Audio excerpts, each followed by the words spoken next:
രാജസ്ഥാനിൽ നാശം വിതച്ച കനത്ത മഴ. ശക്തമായ മഴയിൽ പലയിടങ്ങളിലും വെള്ളക്കെട്ട് രൂപപ്പെട്ടു. നദികൾ കരകവിഞ്ഞൊഴുകിയതോടെ താഴ്ന്ന പ്രദേശങ്ങളിൽ താമസിക്കുന്നവർക്ക് ജാഗ്രതാ നിർദ്ദേശം നൽകി. ദർഗയിൽ ഒരാൾ ശക്തമായ ഒഴുക്കിൽപ്പെട്ടു. വരും മണിക്കൂറിലും മഴ ശക്തമായി തുടരുമെന്ന് കാലാവസ്ഥാ വകുപ്പ് അറിയിച്ചു. രാജസ്ഥാനിലെ അജ്മീറിൽ കനത്ത മഴ തുടരുകയാണ്. ശക്തമായ മഴയിൽ ജനവാസ മേഖലയിൽ വെള്ളം കയറി. അനസാഗർ ചൗബതി പ്രദേശം വെള്ളത്തിനടിയിലായി. ജയ്പൂരിലെ റോഡുകളിൽ വെള്ളക്കെട്ട് രൂപപ്പെട്ടു. തുടർച്ചയായി പെയ്യുന്ന മഴയിൽ അനസാഗർ നദി കരകവിഞ്ഞൊഴുകുകയാണ്. ഇതോടെ താഴ്ന്ന പ്രദേശങ്ങളിലുള്ള വീടുകളിലേക്ക് വെള്ളം കയറി. ധോൽപൂരിലെ പാർവതി അണക്കെട്ടിന്റെ 8 ഷട്ടറുകൾ തുറന്നതോടെ താഴ്ന്ന പ്രദേശങ്ങളിൽ താമസിക്കുന്നവർക്ക് ജില്ലാ ഭരണകൂടം മുന്നറിയിപ്പ് നൽകി.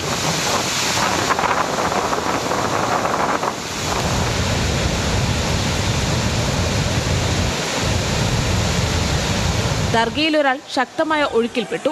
ക്ഷേത്രത്തിൽ ദർശനത്തിനെത്തിയ ആൾ തിരിച്ചു പോകുന്നതിനിടെയാണ് കുത്തൊഴുക്കിൽപ്പെട്ടത്. പ്രദേശത്തെ കടയുടമകൾ ചേർന്നാണ് ഇയാളെ രക്ഷിച്ചത്.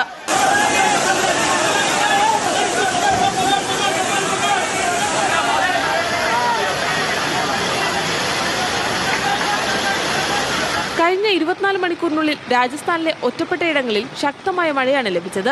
മധ്യപ്രദേശിന്റെ വടക്കു പടിഞ്ഞാറൻ ഭാഗത്തും ഉത്തർപ്രദേശിനോട് ചേർന്നുള്ള തെക്കു പടിഞ്ഞാറൻ പ്രദേശത്തും രൂപപ്പെടുന്ന ന്യൂനമർദ്ദം 24 മണിക്കൂറിനുള്ളിൽ വടക്കു പടിഞ്ഞാറൻ ദിശയിലേക്ക് നീങ്ങാൻ സാധ്യതയുണ്ടെന്ന് കാലാവസ്ഥാ വകുപ്പ് അറിയിച്ചു. അതിനാൽ വരും മണിക്കൂറിൽ ജയ്പൂർ, ഉദയ്പൂർ, ഭരത്പൂർ എന്നിവിടങ്ങളിലടക്കം കനത്ത മഴ ഉണ്ടായേക്കുമെന്നാണ് മുന്നറിയിപ്പ്. National desk, news Malayalam.